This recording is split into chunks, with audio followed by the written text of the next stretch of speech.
Hi, I'm Peggy Farren. Welcome to the Understand Photography Show, where we talk about travel, nature, and fine art photography.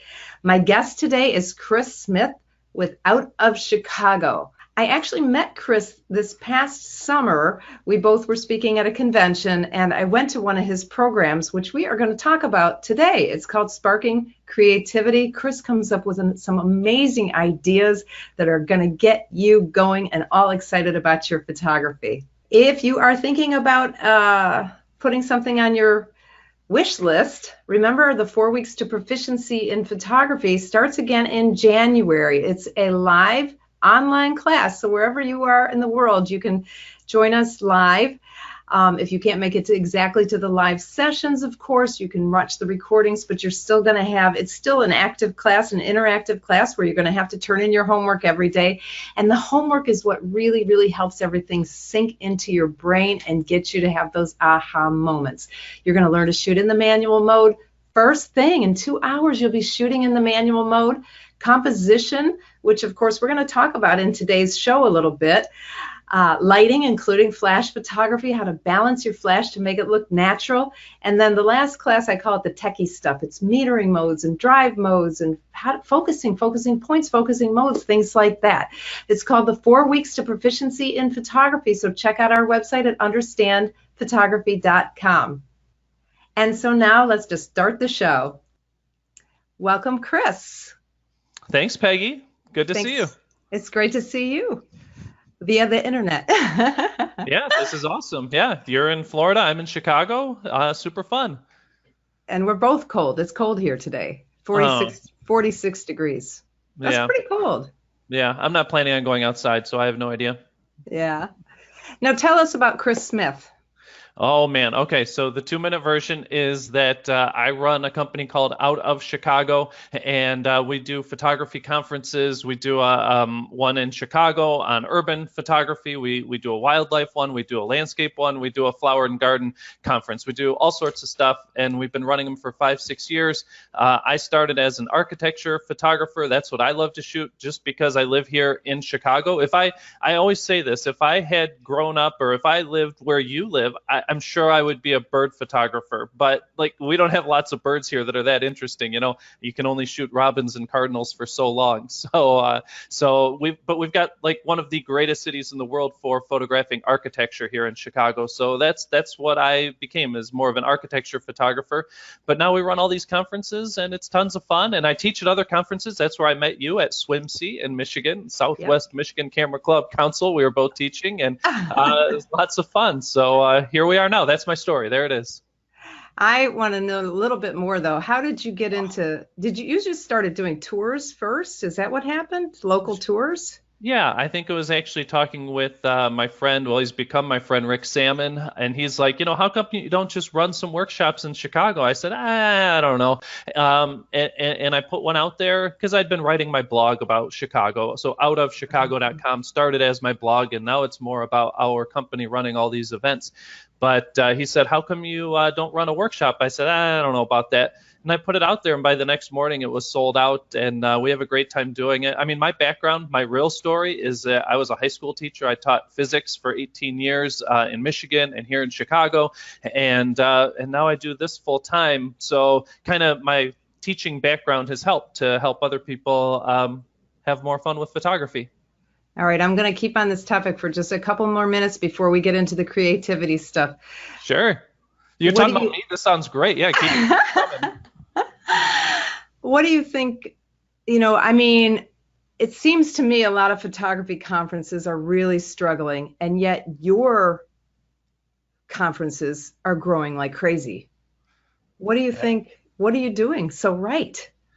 Well, first off, I started the first conference, and it was like, these are just going to be my friends teaching in Chicago. We follow so many people on Facebook and Instagram and all these places, and they're so popular, but why don't we actually get together in person? That was the point. And I was teaching high school at the time, and I remember I always wanted to go to Photoshop World, but it would be in the spring or in the fall. And as a teacher, you can't be like, I'm going to take 4 days off this week. You just can't do it.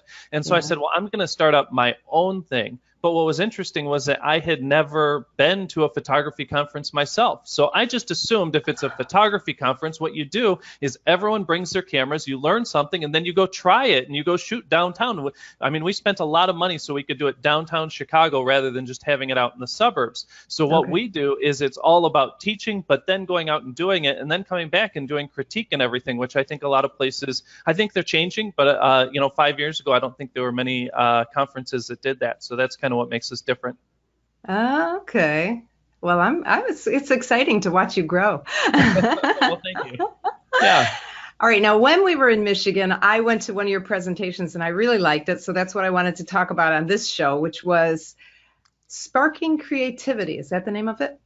Yeah, I wrote an ebook. It's 10 projects to spark your creativity. And it's kind of all the things that I've done through as a photographer to get better and better and to come up with new ways to see the world, really, because that's what photography is, right? It's how you see and learning to see. And you hear so many people say, to become a great photographer, you need to learn to see. And I heard so many people say that, you need to see the light and you need to learn to see. And it's like, okay, but what do I do? Well, that's the point behind that's the point behind this book. Is these are 10 things that I tried doing, and they were really eye-opening, and projects that I went through and that anyone could go through and really, just change the way you see differently. Now, where is that book available? So if you just go to outofchicago.com, it's right on the front page. There's 2 ebooks available. That's the most recent one, but the other one, which should have been part of my story, is that I also wrote the Photographer's Guide to Chicago, and both of those are actually available there for free. So you go download and become part of the Out of Chicago community and come to all our things. Yeah, they're free. Yeah, but they're totally great. Like the Photographer's Guide to Chicago, like we sold it on Amazon and we sold a whole bunch of them. It's got all like over 100 5-star reviews. It's really good. But now we're giving it away for free. So yeah, go get it. I always buy a photography guidebook wherever I go. I mean, always. Because how do you know? I mean, I've been to Chicago, but I've never been to Chicago as a photographer. Of course, I would find your book and get it, especially since it's free. Of course. Yeah. But yeah, it's so many great tips like, parking garages to go to or little known places that you would never think to go to. I mean, it's got like, go photograph the Bean, downtown, but it's got all these other things too that as a photographer you'd love to do, but unless you really scoured all these different sites, you wouldn't find those places, or you might even see a great picture but not know where it was taken. So I try and give some tips and when to go there and best time of year, and there's, I think, about 100 locations in there. So it's pretty good. That's awesome. Joe Fitzpatrick and I put together a guidebook for this area. Well, that's right. It's really helpful. All right, so let's talk about sparking creativity, because I love that you have specific projects, because I was a very slow learner in photography, and I am not. I don't believe that, by the way. But I also had a lot of trouble with people just like, just your passion will carry you and get you. I'm like, I don't know what my passion is. Can't you help me? Like, give me a project. So I like that. That's why I liked your talk so much when I went to it. First of all, you're funny too. That was fun. But all right. So what's our first point?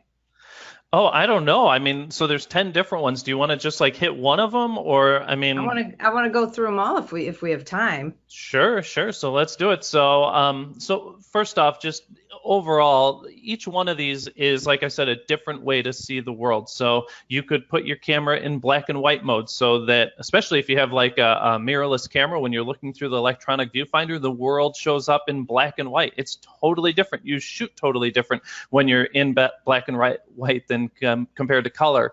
But using a macro lens or using a fisheye lens, if you've never used a fisheye lens, the first time you look through your camera, you're like, oh my goodness, what am I looking at? You see the world in a totally different way. So I don't know.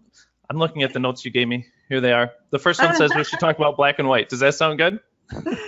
I have a question about that, because this is something I don't know, but I think it's true. On a regular DSLR, can't you shoot like, so it looks like it's black and white, but it's not actually black and white. It's a raw file. That is correct. And that's what I Okay. recommend that people do is whether it's a DSLR or a mirrorless camera, if you are shooting in RAW, but you change your mode to black and white or monochrome, depending on what camera you have, what it calls it, then that means that the JPEG preview that you see on the back of your camera shows in black and white, or in the mirrorless camera, when you actually look through the viewfinder, the world looks black and white. But if you're in RAW, you're going to still save the full color information, which is what everyone hears. You know, I need to edit with the full color information, and I agree with that. And so you can put it into black and white mode, but make sure that you're shooting in RAW. And when you bring it into Lightroom or whatever you use, it's going to show color, and then you're gonna process it from there. That's cool. That's But the, awesome. but the key to me, and that's what all this is about, is seeing the world differently. And Okay. so if you just shoot it in color and then process it later, you're not seeing anything any differently. But by looking at the whole world in black and white, it totally changes the way that you see. So for instance, you're downtown Chicago, you're looking up high at the skyscrapers. I recommend you go like down ground level, look straight up. And when you do that, you're going to get really interesting graphic compositions. We'll talk about that. There's lots of overlap between these things. But when you put it in black and white mode, the fact that you might have some yellow lights or you might have green banners or whatever, all of that information is not going to be distracting to you because you're seeing everything in black and white. Your eye can focus completely on the textures and on the lines and the shapes that you're seeing, which is what black and white photography is all about, at least to me. The nice thing is all those colors that are in the image, they're all just taken away, and they're no longer going to distract from how you see that picture. I like that. That is good advice. Are some things better for black and white than others, or do you just say, hey, just go and see? That is a good question. So, are some things better? I mean, shooting downtown in an urban area, for sure, it's great. And landscapes are great, but portraits are great in black and white. So, lots of different things can be in black and white. I do kind of agree with what you're saying, though. Like, flip it into black and white mode and just try it. Now, what I'm recommending for all these projects is that you actually set aside some time. This is for all 10 of them. You set aside some time and you say, I want to try something different. For the next 3, 4 hours, I'm going to put my camera in black and white mode, and I'm going to go out and I'm going to try and shoot things up close. I'm going to shoot things wide. I'm going to shoot everything, but it's all going to be in black and white, and it's going to just change the way you see. And I've done this with groups when we've gone out and we've done workshops, and we'll just have like 5, 10 people there, and I say, here's how you flipped into black and white. And they're like, this is crazy. Everyone tells me to shoot in color and process it later. I said, just trust me. Let's try this. And every time they come back, they're like, I've never tried shooting like that. It was the coolest thing, and I see everything differently. So that's why I'm suggesting, no matter where you are, just give it a shot. Go into an area that maybe you already like to photograph, put your camera in black and white mode, and just see what you come away with. And I promise you, you'll just be thinking different about how you're shooting.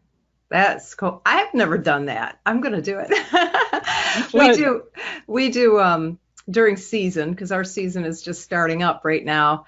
We have the Old Naples photo tour every Monday, and I have another photographer who does most of them, but he doesn't do all of them. And for me, doing the same tour over and over is a little bit tough. It gets boring for me. I get bored very easily. So when I do it, I always bring a different lens or a different camera or something like that, but I've never done the black and white. I'm doing that next time. Yeah, it's really fun, and people really enjoy doing it. And for all these projects, I mean, it might even be something that you try just around your house, even.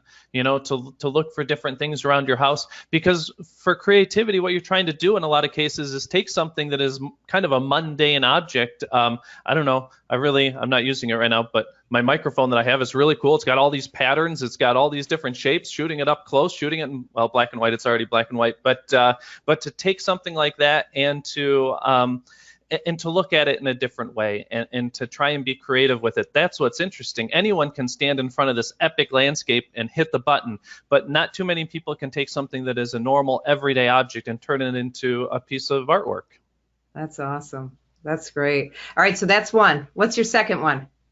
All right, so So here's another one. It's talking about in-camera motion. You guys probably know what I'm talking about as far as actually moving your camera. So it could be where you're panning your camera either up and down or left and right, or you can take your whole camera and during the exposure as you're taking the picture, twist the camera, or you could zoom in or zoom out, and it gives you all sorts of different effects. And there's certain situations where this looks good, and there's sometimes when it's just a terrible idea. But sometimes when you're in a situation where you're like, I'm kind of bored, kind of like you were talking about. When we were in Acadia, we were shooting the moon over the ocean, and we did it for a few minutes, and I kind of got bored. But when I turned around, there was still this great light behind the trees. It was maybe 45 minutes after the sun had set. There was this great light behind the trees, and I really wanted to capture that, but it was just trees with this great kind of colorful light behind it. But I started to do this panning technique, and you guys have probably all seen this in a forest where you've got all these tall vertical trees, and you do like maybe you do a third of a second shutter speed, and you pull your camera down while you're tripping the shutter, and it gives this great blur of the trees going down. And I did the same thing here with these trees, and with this great light behind it, it turned out really, really cool. And so it's something that when you are feeling like, all right, I've shot this a million times, and you want to get something different, this in-camera motion can be a really fun technique. Same thing you can do, like I said, by twisting the camera, and it just makes the whole thing turn. I was out this fall just looking straight up at the trees, and it's like, it's in the middle of the day, a bunch of green trees, blue sky behind it, not much to it. But I started to do that where I twist, and all of a sudden you get this great spinning blur of all the trees, and it's really, really cool. And in the end, why are you taking photographs? And is it more important to you that you document what something looked like? Did someone want to go, I want to know exactly what those trees look like and the light behind it, or I really want to know what they look like when you're looking straight up? Or is it more important that you convey the feeling that you had when you are out there? And to me, this in-camera motion, it really conveys the feeling that I have when I'm in a place, more than documenting it. But that's not why I want to be a photographer. I'm not here to say this is what something looks like. I'm here to create really a piece of artwork, and something that when people look at it, go, whoa, that is really cool. How did you do that? And to be able to explain it, and they go, wow, that's great. But it's something that you might put on your wall. It would look great. But just a bunch of trees standing there, that's really, really hard to get an interesting composition of that. So we've got twist your camera. We've got vertical blur, horizontal blur, Sure. which we do at sunset at the beach a lot. Ooh, yeah, I like that idea. At sunset. Zoom I'm gonna do blur. that one. Mhm. Zoom blur, where you zoom while you have a slow shutter speed. Maybe I usually don't go as slow as you say. I usually go maybe a 13th of a second. It seems to be right for me, but that's something you play with, right? Yeah, and it all depends on like how quickly you move your camera. If you're doing like say the vertical blur with the trees, like you could do that and just boom, go really, really fast with your camera. And then you could do like a 30th of a second, but your camera's going so fast it turns into a blur. So it depends on how quickly you pan down. I tend to go kind of slowly and actually take 2 or 3 pictures as I'm going down, and that's why I do a slower shutter speed. Oh, that sounds cool. So you actually take 3 pictures on your way down.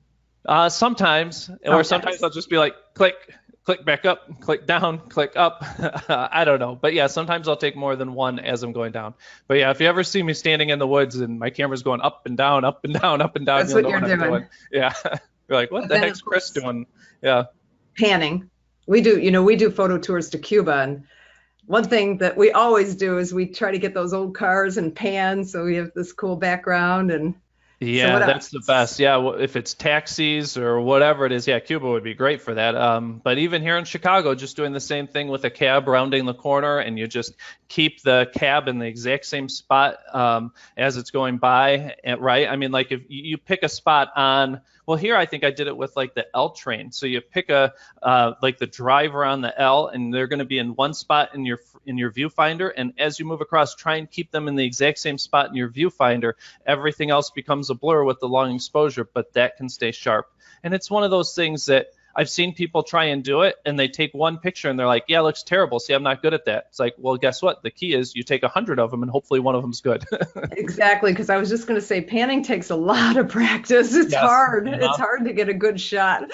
But I have got some amazing panning shots when I went to Paris, and I got I said, oh, my friend, I'm going to teach you how to pan. So we were in front of the Louvre. And you know what they have in Paris? A lot of ugly cars. And I was like, oh man, all these little tiny ugly cars. And finally a motorcycle came back. And I was just like, oh, please, God, please let that come out. Because it was the only good thing that came by. And it did come back. Oh, that's awesome. Yeah. But yeah. Yeah. Okay. So You got to motion. do a bunch to get a good one. Yep. I know. Did we cover everything? So we've got vertical blur, horizontal blur, zoom blur, twist the camera, Mm-hmm. panning. Yeah. Is I there don't know. anything else? You know what? I may have even put panning as a separate. I don't know. Did I make that a different thing? I have no idea. But here's what I can tell people is that if they want to see examples of this, because most people are probably listening to the whole thing, that book we said is free. You just go to outofchicago.com and it goes through every one of these techniques and you can see the examples of it and how to do it if they want to get each thing. Is that okay? Am I allowed to say that? No, please do. Yes. Yeah, of course. Are you kidding? I'm going to get it. So, all right, what's next? So the very first project that I ever did, I remember going to a camera club talk here, and the guy talked about doing a 365 project, and he said, I took photos for 365 days, posted a new one online every single day, and I was just thinking that would be really good, but I wanted to have a theme. I didn't want it to just be like anything for 365 days, and what I decided for my theme, and so this was like the first of these 10 projects that I did myself, was to focus on photographing patterns and looking for patterns in everyday life, looking for patterns around the house. It turned out that I didn't do a 365 project. It was more like a 62 or something. It was like, I was going to say, like 62 days. It sounds overwhelming to me. But honestly, like I did this with my friend Ann Belmont. She's our flower photographer for out of Chicago, and she stuck with it. She did 365 days of it. I decided to quit, and I wrote the Photographer's Guide to Chicago, which was really good too. So I don't know, whatever. But okay, so as far as patterns go, patterns are just one shape or one figure that repeats over and over again. So you see them everywhere you go.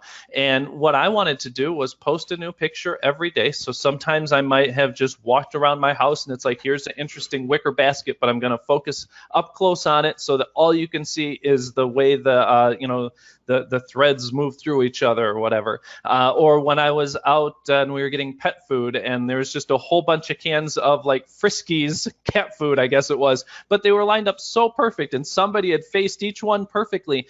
And so that was the great pattern for that day.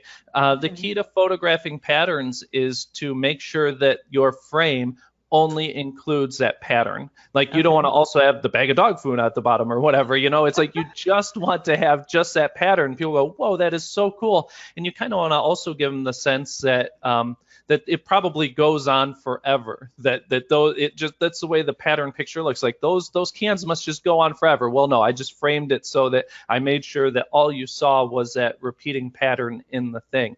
The other technique is you can find an interesting pattern, but then put something inside of that pattern to offset it. And so I took a picture, like I'm trying to do these around the house. So I've got like my cutting board, that's got the graph paper on it. It's all just white with black lines on it.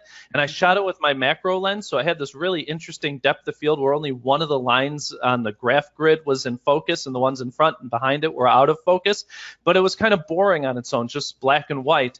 But then maybe I had a cold. I took just a Sudafed pill, the bright red circular pill, and stuck it right on there on its edge, and it just pops right off of the rest of the picture. And that's that's one of my big tips in photography. It doesn't quite go along with the creativity, but you're always looking for contrasts. So if my subject is that pill, well, think of all the contrasts you've got there. It's red where everything else was black and white. It's a perfect circle where everything else was perfect straight lines. It's got a different texture. It was like a rough texture because it was photographed up close and everything else is super smooth. So anytime you can have your subject have a contrast with everything else behind it, like your motorcycle photo. The motorcycle is nice and sharp and you can say, oh, that is so cool, but everything else becomes a blur. And when you have that contrast between the sharp and the blur, it makes it just stand out from the rest of the image. That's what makes a good image. That's really, really good advice. I think so. I don't know. I think so. But yeah, I like the idea too of trying to break the pattern too, because sometimes patterns are really cool and sometimes they're boring. So Right. breaking the pattern is great. But the only way that you know what's boring and not what's boring is just to keep experimenting and keep taking those pictures. So That's right. That's right. But the projects, it gives you something to work toward.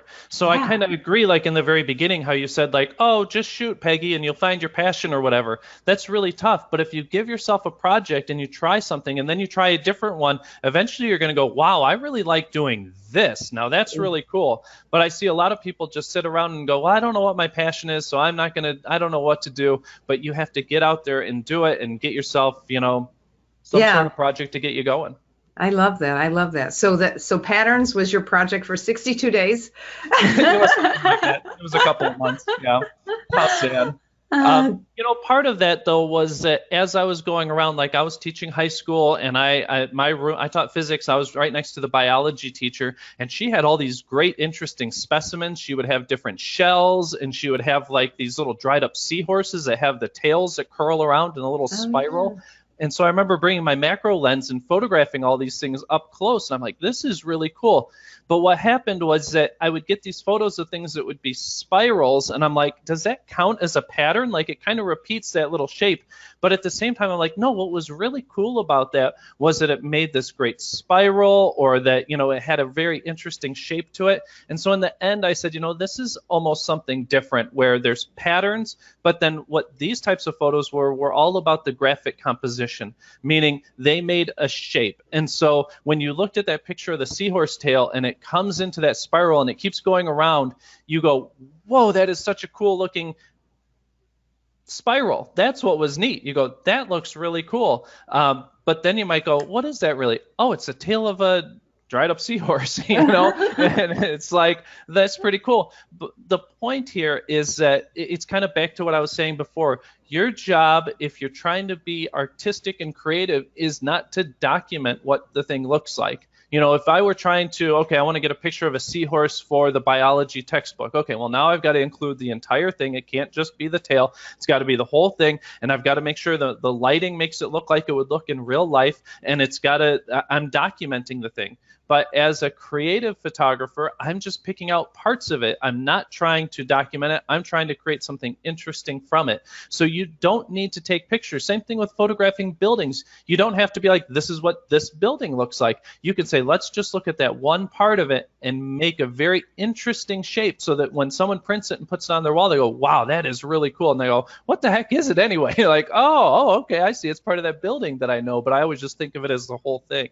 So the graphic composition is looking for interesting shapes that happen within things in nature. So you're going to see it all the time in flowers. So we do our whole conference just on flower and garden photography. And if you get in close, like on a sunflower or on a dahlia or whatever it happens to be, and get really close, and that's the way nature works, right? It's all based on these shapes. And so you get these really interesting graphic symmetries and the spirals, like the sunflower, right? It's like they're lined up, but they also spiral into the middle. And if you just take a photo of that, it is so cool. And so that's what I'm getting at when I say these graphic compositions. And I think you asked in your questions here, you're like, do you see it in nature? You do, but I see it all the time in architecture. That's the way my eye sees. So when you're in Chicago and you're photographing the buildings, don't just say, I'm going to take a picture of that whole building. Look at what part of it really drew your eye, what part was interesting, and then focus in so that you're only showing the viewer that really interesting part. That's your job as a photographer, is to help someone else see what you thought was interesting.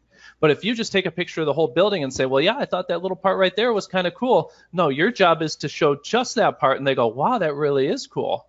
Okay. All right. That's what I think. No, I like it. I like it.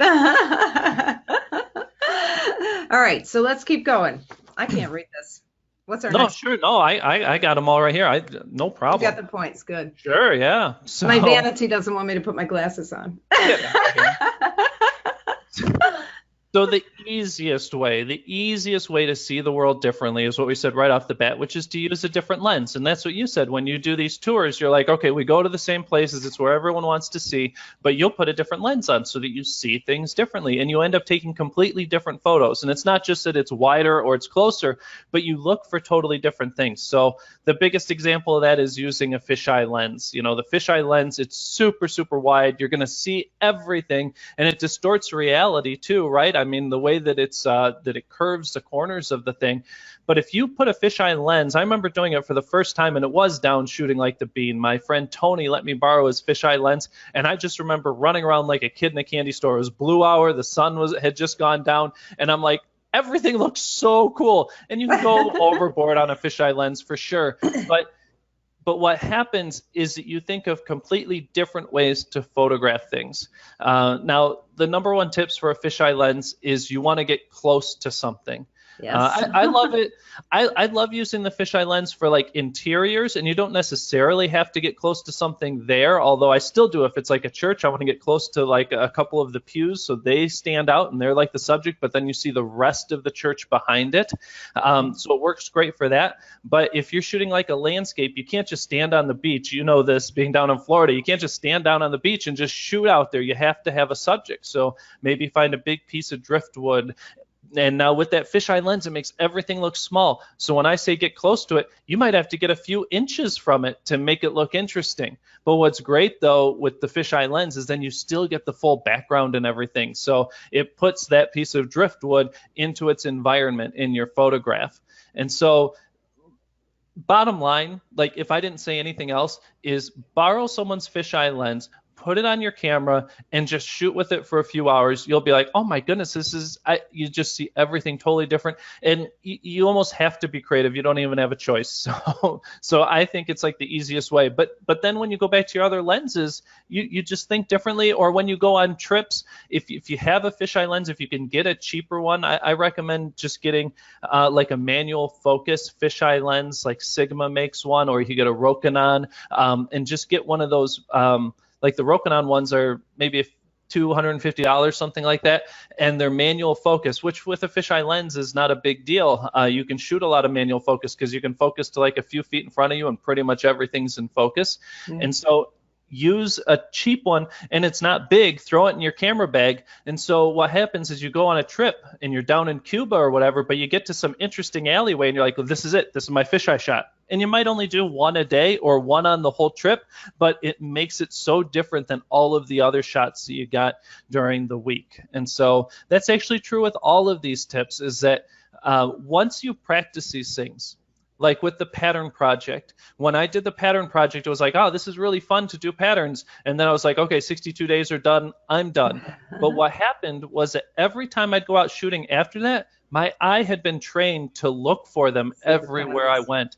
And yeah, to look for patterns everywhere I went. So you'll find them and you'll be like, wow, I got to get out this lens so I can get that shot. And it just it's like a new thing in your bag of tricks. And so this is like 10 new things in your bag of tricks. Yeah, I know when I first started teaching, and I was just teaching classes in my studio, and then we started doing tours, and I would have to make a checklist on different, like, because I want our tours to be really, really good. You know, I want, you know, we're not just a photographer taking you out into the Everglades. You're going to learn something. You're going to come home with something cool, not just what you see, like you said. And I've made little checklists for myself, like patterns and, you know, the zoom blur and all that kind of stuff. I would make little lists for myself so I wouldn't forget to go through some of this stuff, because it's new to a lot of people. You know, teaching the basic photography I did in the classroom, but on the tours we kind of add some cool, weird stuff. One thing I did want to say about the fisheye, because I love my fisheye, and I spent too much money on it. But as soon as it was so hard for me to buy because it was expensive. But once I got it, I loved it. But I lend it to people a lot, and they come back with these pictures that are not very fishy because they put the horizon in the middle. It's like, oh no, you got to tilt one way or the other, or it's not going to be very fishy. And I was surprised. It kind of seems like you just see that, but for some reason people need to be told. Yeah, Yeah, no, especially when you're down on the beach and you get that flat horizon. If you just shoot it straight ahead and put the horizon in the middle, yeah, it Just almost looks a little warped. That's all. Doesn't right, look fishy. especially yeah, the sky's not going to do a whole lot and the beach isn't going to do a whole lot, so it just looks like you just use a wide angle lens. So you're right, you got to tip up or down if you really want to make that look like you shot it with a fisheye. And a lot of people, they want to use a fisheye lens because, and this is the other reason you'd use it, is because you're in like really tight quarters, or you just have something where you really want to see wide and see everything. And so they don't want it to look like a fisheye lens when they did it. So there are certain times, like there's the Thompson Center here in Chicago. It's a circular building going straight up, but everything's all circles. And when you look straight up, it's like, yeah, it might have been a fisheye lens and it might have made it, more fisheye, but no one realizes it's a fisheye lens because everything's all circles anyway. Okay. So there are certain times when you can use the really wide fisheye lens and people don't realize that it's a fisheye lens. And that's an interesting thing to do as well. The other thing, the picture that I have on the cover of our book is a picture of the beach at sunset. We had all this foam. We don't get a lot of waves here in Western Florida, so we had these cool waves. And I took this picture with my fisheye at sunset, and I tilted it down, like I said, but I had to actually Photoshop my feet out of the picture. Right. When you do that, you're right on top of each other, So yeah, that'll happen all the time. You'll get your feet in there, or you'll get your tripod legs if you're using a tripod. Yes, all the time. So that's after you get past the wow, this is so amazing with the fisheye lens. The next thing is make sure your feet aren't in the picture. Exactly. Yeah. I should have said that. Oh, anyway, all right. What's our next point? That's a great one. Love that. So the exact opposite of that is instead of seeing super, super wide is to see super, super close. And that would be to use a macro lens. Okay. And, lots of people, they use a macro or they use a close up or whatever. But if you've never put a macro lens on your camera and said, I'm just going to walk around my backyard, or I'm going to walk around my house, or I'm going to go to the botanic garden, and all I'm going to do is shoot super close to everything. And I'm talking about, just 4 or 5 inches away from every subject. What happens is that if you walk into this beautiful garden and, there's hanging plants and everything, you might walk in there with your normal 24 to 70 or whatever you use. You go, wow, I got to get a picture of this path. But when you go there with a macro lens and that's all you bring, and you tell yourself, I'm only going to look for macro subjects, again, you see the world through your camera in a totally different way, and you start seeing things up close. I mean, you could go downstairs, you could, I don't know, I've got the Christmas tree set up or whatever, and it's like I could take a picture of the whole thing, but what if you zoom in really, really close on just the needles or just on an ornament or whatever it might be, and it's like, whoa, that's actually a really, really interesting pattern when you get in super, super tight. So put a macro lens on your camera, borrow one from a friend, and I do think that you should use a true macro lens, not just like a close-up lens. I mean, there's times for that, but I'm talking about getting really, really close to things and seeing the patterns, seeing the textures, seeing what things look like up close. That's your job, again, as the photographer, is to show people what you think is interesting. So by looking at things up close in a way that normal, when you walk into a room, you don't just see it. It changes the way that you see, and this is what creativity is all about, is photographing something in a way that most people don't see it. And you know what? I think for that, just take the pictures sometimes, because sometimes you're like, well, this looks kind of boring close up. What would I do with pine needles or whatever? But then you put it on your computer screen later and it looks pretty cool. Yeah, so, that's good advice. I mean, the way I learned that is by shooting with other people, because somebody was doing some close-ups of something and I was like, oh, I'll try it. And I didn't like it at all. And then I saw her work later and I was like, wow, that looks so good. And I couldn't see it when I was with her. So right.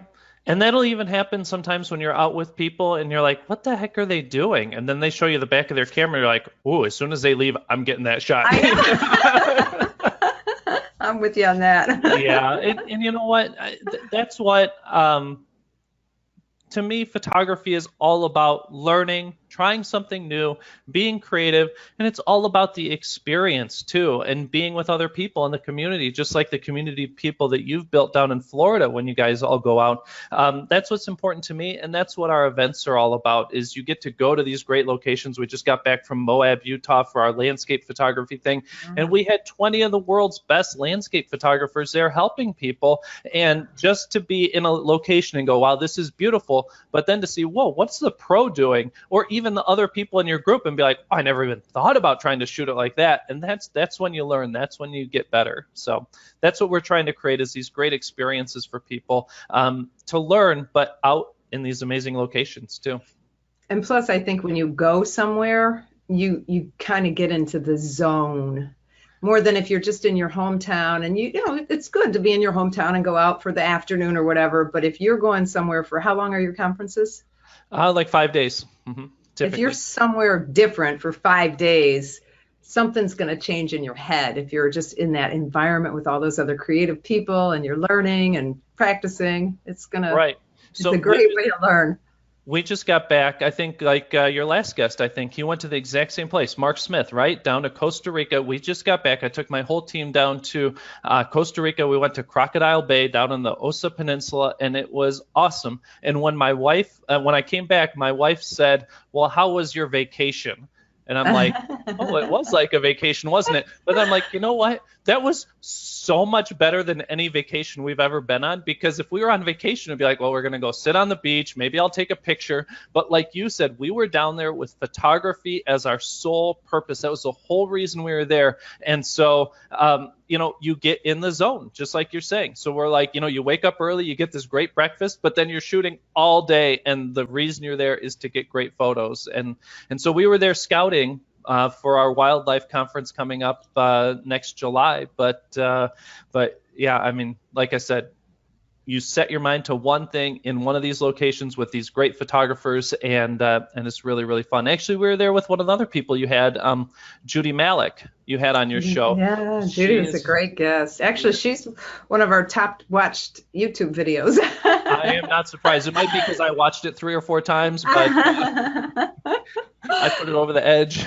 But yeah, she was great. She came with her husband, Gary, and the two of them were phenomenal. They know so much about birds and how to photograph. And she just kept giving me tips. And she's like, well, I'm not really, you know, that into birds. I'm like, you just gave me like the 4 best tips I've ever, you know, and now I'm getting all these great bird photos. I'm not a bird photographer, but she was great. She'll be one of our instructors at the conference. And that's what's so much fun, is to be down there with these people that are so passionate about it and know these things that someone like me wouldn't know.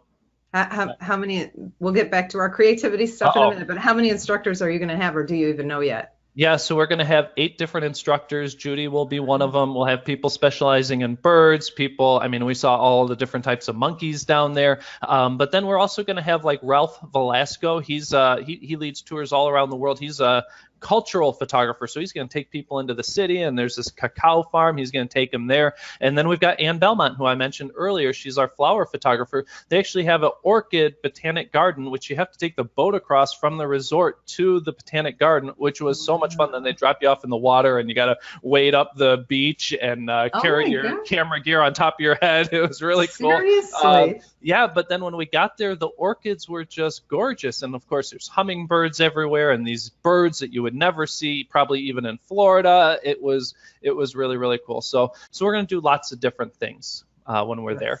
That's awesome. Awesome. All right. Well, good. We're getting back to our creativity. What point are we on? Oh, that's a great question. You know what? Let me finish with another thought about using your macro lens. Okay. And I've talked about just shooting around your house quite a bit. And I think that's a really good way to learn to be more creative. If you can do that with a macro lens, you can get really interesting pictures of just like your keys, but up close, the texture that's on your keys. Like, whoa, that's really cool. I photographed my daughter's hairbrush. It's like all these white bristles with these neon green tips on the end of them, where like they dipped it in paint or whatever it is. But I photographed it up super, super close. And you look at it and you're like, whoa, that is so cool. What is that? And then you realize, okay, that might be a brush. But people don't get it at first. They're like, it just looks so Ah, cool. And so this is kind of combining the patterns, but using the macro lens to get really, really close and to show patterns that most people don't see. But my big tip with photographing indoors is the easiest thing you could do is to get like a flash that goes on top of your camera, but one that swivels. And I know you're a portrait photographer and you do a lot of this stuff. I'm sure you do it all the time, where then you're going to bounce that flash off the wall or whatever, right? You know what I'm saying? So take the head, swivel it maybe straight to the left, or swivel it to the left and behind you, and bounce the light off of the wall. Hopefully you're not in the area that has like bright green walls or whatever, so you don't get bright green light coming back at you. But I just remember taking that hairbrush. I mean, this sounds kind of kooky, but I remember taking that hairbrush, my camera, and that flash, and spending like an hour and a half just photographing it from every different angle that I could think of. And every single shot was just bouncing that flash. And the light that you get from that is great, because by having it at an angle or just coming in from the side, it creates this very dramatic light that looks great. And you don't have to worry really about your shutter speed and everything then, because it's all the light's being provided by the flash. But it's also not just like directly at it. That wouldn't look good either. But just by bouncing it, it looks really, really good. But this is that other point, is that you can't just be like, oh, there's a hairbrush with an interesting pattern, I'm going to take a picture, boom, and you got it. I spent 90 minutes. I shot it straight down. I shot it from the side. I shot it from the edge where there was a handle. I shot it from a 30-degree angle coming in. I shot it from straight at it. I just kept doing that. I'm like, well, that's cool. That's even cooler. And then with macro, big concern is your depth of field. Do you want everything in focus? So I shot it where everything was in focus, but then I also shot it where just the very front bristle was in focus and everything else went out of focus. So change your depth of field, change your angle, change everything, and keep trying it until you get what you like. I love that. That's such good advice. Oh, you're good at this. We're gonna whatever. Maybe in my group we'll all download your tips and do our projects in our group on Facebook. That might be something fun to do. Yeah, and I've wanted to do the same thing. So yeah, whether it's with a group or just, you and your friends, or just you by yourself, to look through there and go, yeah, I want to try this one, and to just decide to try it. Like I said, it could just be 3 or 4 hours, or you could be like, you know what, for the next week, I'm only going to shoot with a macro lens, or you could say, I am going to try and do like a longer, like 2 months or whatever, and every day post one. And it really will change change your photography going forward. I promise. Wow. All right. Where are we on our list? All right. So the next one I got on here is I love photographing architecture. I love photographing these patterns. I'm not like a portrait photographer. That's just, I've shot some weddings, like, oh my goodness, I don't think that's I don't want to keep doing that. But sorry, Peggy, I know that's what you love, all that. But I love shooting all this other stuff. But it turns out that if you can take those things and add the human element to it, you can really step up how your image looks by adding that human element. So I've shot these where it's like this really interesting architecture inside, and then somebody happens to walk right through and it's this great silhouette. But by getting that silhouette, the black against white, and then having the architecture behind it, now you've created something that's really interesting. And it's something that someone couldn't just walk in there and just get any time, because it had to take that decisive moment, I guess you might say, to get that. And I've done a lot of street photography. I teach a workshop with the passionate photographer Steve Simon. We've got another one coming up in April. I think it's sold out now, but he is all about street photography. I'm all about architecture, and you put us together, and it's really, really fun, and that's actually what makes Chicago so great. It's not as good as, say, New York City for finding interesting people on the streets, but to find people in interesting environments in the architecture, Chicago is as good as it gets in the world. And so that's what we do together, is we get these great shots. Maybe it's graffiti or just these interesting patterns in the architecture, and then to get the right person walking in front of it and snap, get that shot. Really, really fun. To me, adding that human element adds a bit of almost like empathy to the image. When someone sees that image, they put themselves in the picture, like they were there, like they were that person. I was photographing in the Art Institute of Chicago, and they've got the great picture Nighthawks by Edward Hopper, and it's got the people at the bar at night, sitting inside like the little diner or whatever. And I was trying to get a picture of that, and I was shooting it with my wide angle lens, and then I get the whole rest of the gallery in it, and it was like, well, this is kind of cool. I did everything I said. I got I set it up perfectly symmetric. It's kind of a graphic composition, just like we said before. But then all of a sudden, this guy stands right in front of the painting. I'm like, well, you got to be kidding me. But it turns out he's wearing this really interesting like jeans and a sweater, and he's got these glasses, and he's got his hand on his head, and he's like, and I'm like, well, wait a minute. That's the picture. I took something that was okay, and now it's really, really cool because of the way he's analyzing this. So anytime you can take something that's already interesting and add in that human element to it, just one person even, you can really up your game on the picture. I don't know. So okay, no, I like that. I like that. Yeah, and that's like, sometimes it's just kind of like happens, right? But then sometimes you're intentional. You see the person and say, well, that person looks cool. What can I do with the background maybe? Or so yes, you could be like, there's an interesting person, and now I've got to find the right background for them. But more likely it's going to be the other way around, especially for the street photographers out there, that they go, wow, that is a great background. I'm going to stand here for an hour until someone interesting walks in front of it.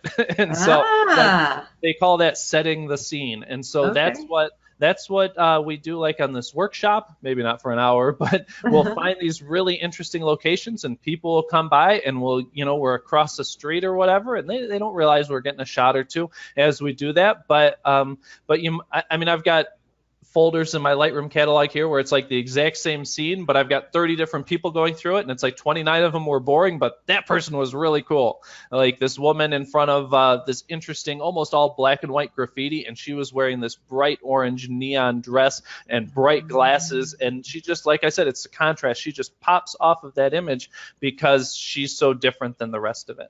That sounds really, really cool. I like that. Now, do you give like just regular tours in Chicago? I used to. I don't as much. Not I don't anymore. know. The company doesn't. No, I don't know. Sometimes I do. I'll just throw it out there and be like, yeah, come join me. But it's been a year or two since I've done just like an architecture tour or whatever it might be. I've done a lot of night photography tours too. That's I don't think we mentioned that, but that's really, I shoot architecture, but my favorite time is to go shoot at night, and that probably will be. Yeah, we should talk. That's going to be coming up here soon. That's one of the other ones. Go shoot at night.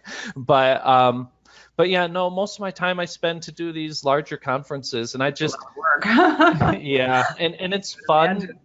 The workshops are fun, but these conferences just have this energy about them that I love it. And to get all these people in here, and the conferences, I mean, like the wildlife one's only 40 people, but the Chicago conference, we've had up to 300, 400 people. But this year we're going to scale it down to make it a little bit more intimate and hands-on, rather than trying. It's just too hard for us to give 400 people a really hands-on experience. So it's going to be smaller, more like 150 people and 15, 20 instructors.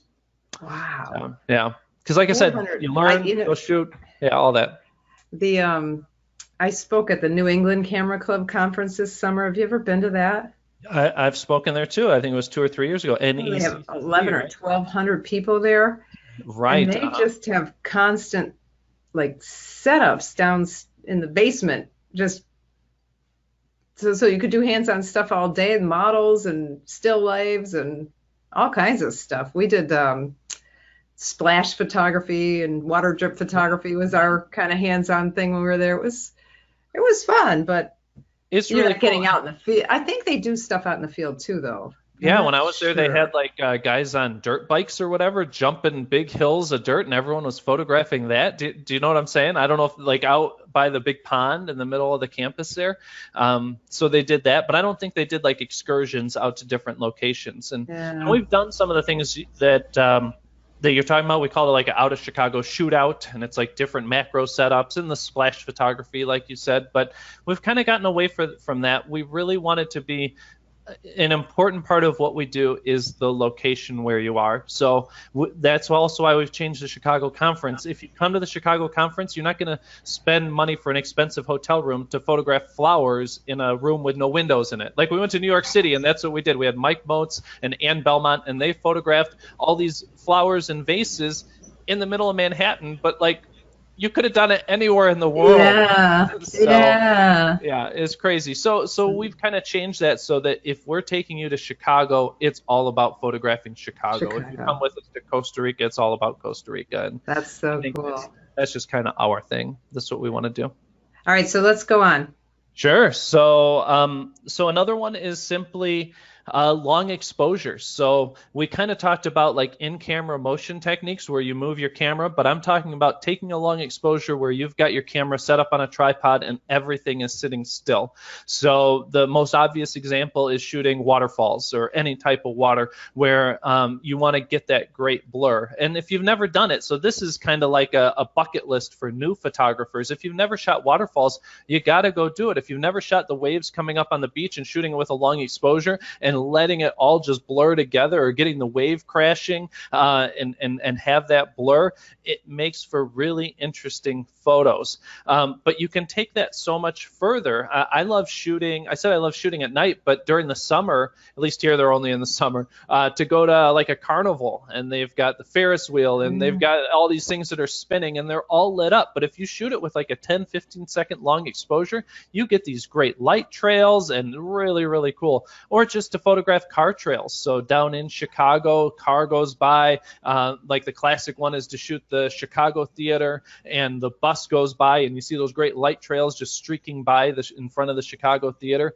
but it's all using a long exposure. And I don't want to go into like using a real camera versus using an iPhone, but most people that are using their iPhone, they're not getting these types of things. They're just standing and hitting the button. But if you want to get this interesting 10-15 second long exposure, you want to be on a tripod. You have to be on a tripod, and you're going to shoot it with a DSLR mirrorless camera, and you get really, really interesting effects. So if you've never done that type of photography, it's lots of fun. If you're at like a carnival, or every year we go to the Iowa State Fair, I love to photograph like the Ferris wheel, but then all the people walking by too. And all those people walking by in like an 8-second long exposure. And it's like you can see their faces, but they also become a blur as they go by. So it makes for really interesting things. Yeah. And that I love that. You know, sometimes I'll do that in a foreground of something, just have the people all blurry in the front, and it looks so cool. Sometimes it looks terrible. It's the same thing with panning. It's like you got to take a whole bunch of them and hope that one or two look good. Yeah. And you know, a long exposure doesn't have to be really, really long. It doesn't have to be like 30 seconds long. It could also just be like if there's people walking by, I've got a shot. There's this really interesting hallway, I don't know, way through O'Hare with all these great colored lights. But I just stood there for a little bit with my camera on top of my suitcase, I'm not really doing anything. But as people went by with this great backdrop behind them, I just got shots of them and I put it on like, I want to say a third of a second, something like that. And as they came by, they became a blur, not a blur, but a bit of a blur. So you could still make them out, but you could see that they were racing to get to their plane, you know? So you were showing the movement. That's so cool. Exactly. Yeah. And it doesn't have to be, like I said, 10 seconds, but the fact that it wasn't a 200th of a second, you get that little bit of a blur to it. So anytime you're trying to show motion, if you could do just a slightly slower shutter speed and get some of that blur as opposed to trying to get a perfectly sharp shot, sometimes that really can portray that. All right. So was that the 10th one? I have no idea. I haven't been adding them up. I think when I do the presentation, I might only have 9, or someone told me like, oh, geez, thanks for the 11 tips in an email. I'm like, sorry. I don't know. But I think the book has 10. But the last one we'll say then is just photographing at night. And the reason I photograph at night from the very beginning was I had young kids, and so we'd put the kids to bed, and I say, honey, can I please go downtown and take some pictures? And so I'd go downtown. It's great architecture, but I would shoot it at night after the kids were in bed. And that's when things get really interesting. And I'm talking about like as soon as the sun goes down. So that entire blue hour, that magic hour time, I guess magic hour is right before, but whatever name you want to call it. So right after the sun's gone down, the city is beautiful. Landscapes are gorgeous. You take great portraits right after that time too. To me, it's a magical time for photography. Now, what makes it cool is you can also do these long exposures like we talked about. And people will say, well, I need to get like a 10-stop neutral density filter so I can get a picture of the waves in the middle of the day. Well, if you just want to practice doing some long exposures, just go at night. You have to use a long exposure. So that's one of my favorite things. And just photographing the city at night, the lights start coming up, the sky looks great, and you get this wonderful balance between the two. And if there's so many pictures that if you just took a picture of the Chicago theater during the day, whether it's with a nice camera or your iPhone or whatever, it's like, okay, that's what it looks like. But you take it at blue hour and you go, wow, now that is really cool. And the only thing that's different is that you went at night instead. Yeah, or you went during that blue lights hour. And the nice sky. It's so cool. Yeah. And the way that those lights reflect then off of the ground, it just creates, to me, what I love about photographs is a really cool atmosphere. And photographing in the city at night, you have no choice but to get this great atmosphere of the glow of different colored lights and everything. Go down around the holidays, looks really cool too with different colors. So yeah, just shoot at night. Just go shoot whatever you love to shoot, but go try and do it at night and see what happens. Probably need a tripod. Nighttime is so early right now. It's winter. Yeah, exactly. So that's easy. It's not like you have to stay up late. Exactly. So yeah, go do that. All right. So we're gonna wrap this up. So tell us now where to find you again. Outofchicago.com, and you'll see all of our events there. You'll see the ebooks that you could download for free. I don't know. That's everything. Yeah. So now what's the very next thing that you have coming up for your conference? This is crazy because the next one's not until April now, I guess. We're going to do one in the Chicago suburbs, just a one-day thing, and that's going to be all different types of photography.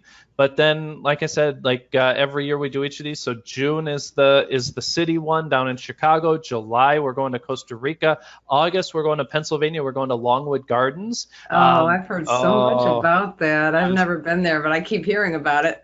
And we have such a stellar lineup for that one. It's like Tony Sweet and Brian Peterson, John Barclay, Ann Belmont, Jackie Kramer. We have 10 different people. They're all flower photographers or just creative photographers. And to go to a location like that with these people is going to be really special. And then the last one is our third annual landscape conference, and that will be in Oregon. We're going to photograph the Oregon coast, and that's October 13th through the 17th, and that one is almost sold out. So yeah, but again, like 20 of the best landscape photographers in the world coming from all over, and it's a combination of people that know Oregon really, really well in all the different spots, and then other people that are going to teach you the post-processing and everything else that goes along with it. So yeah, lots of shooting, lots of teaching, lots of critique, lots of one-on-one help when you're there. Every one of these things is special like that you kind of get all aspects of photography and just have a great time. We have so much fun. You also have a podcast yourself, right? Yeah. So if you go to outofchicago.com, you'll see a link to our podcast too. And it's a lot of our instructors. So I just interviewed Rod Barbie. He is the author of, we were talking about guidebooks. He's the author of The Photographer's Guide to the Oregon Coast. And so like you said, to have people that know it better than anyone, and then he's one of our instructors, and we talk about all of his favorite places to shoot on the Oregon coast. So yeah, we're just trying to put it all together. We're just trying to me, photography is all about having great experiences. It's not about pushing buttons. It's not about camera settings. And to me, it's not even, this sounds bad, but it's not even about the final image when I get it on the wall, except for the fact that image then reminds me of the great time that I had when I got it. It's all about these experiences that I would have never had without photography. Like, why would I just go down to Costa Rica the weather's nice, We went specifically because we were photographing this amazing wildlife that's down there. And so without photography, none of these things would have happened. And I think that's true for most people, that it's all about the experience. That is awesome. All right. Well, thank you so much for coming on to the Understand Photography show. Thank you, Peggy. I hope to see you soon. Yeah. I hope so Maybe too. we'll be teaching together again somewhere. I'm gonna come down to Florida in the winter, you know. Talk about good weather. 3 months Except you off said it's now. cold. I know. Yeah, right. Oh, What's I up have with all the this cold? time off. No, we have so much work to do before all these events. Get out of here. You think All you're right. funny. You're not funny. I know. All right. Thank you so much, Chris. All right. Thank you, Peggy. All right. See you soon. Bye-bye. Well, thank you to Chris Smith from out of Chicago. That was a really, really good interview. I learned so much. He's a very inspiring guy. Boy, he has a lot of energy. I didn't even have to say anything for the whole interview. I'm Peggy Farren. Thank you so much for watching the Understand Photography Show. If you liked the show, please give us a review on iTunes or make comments on our YouTube channel, our Facebook page. It really, really helps us to come up in the search engines, and we really enjoy doing this. We hope you are enjoying it and would like us to continue. Thanks for watching. Get up!